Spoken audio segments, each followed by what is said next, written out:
Hello everyone, আসসালামু আলাইকুম। আজকে আমি সেমাই রান্না করব। তার জন্য আমি 1 লিটার দুধ নিয়ে নিলাম, তারপর পরিমাণ মতো লবণ নিয়ে নিলাম আর 1 চামচ চিনি নিয়ে নেব। তারপর 1 চামচ গুঁড়ো দুধ নিয়ে আর একটা তেজপাতা দিয়ে আমি ভালো করে এটাকে নেড়ে চেড়ে নেব।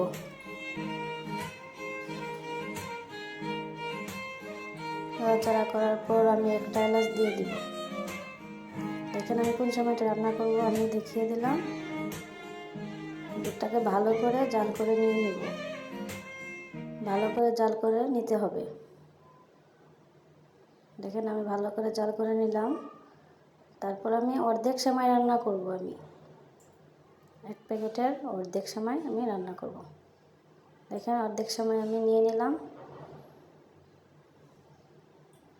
তারপর ভালোভাবে এটাকে জাল দিতে হবে। দেখেন আমার সেমাই রান্না অলরেডি শেষ। দেখতে কি সুন্দর হয়েছে।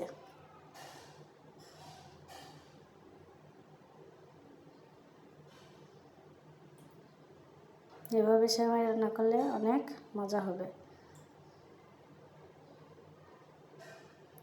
আমি সেমাই সৌন্দর্যের জন্য কিছু বাদাম কুচি করে নিয়ে সাজিয়ে নিলাম।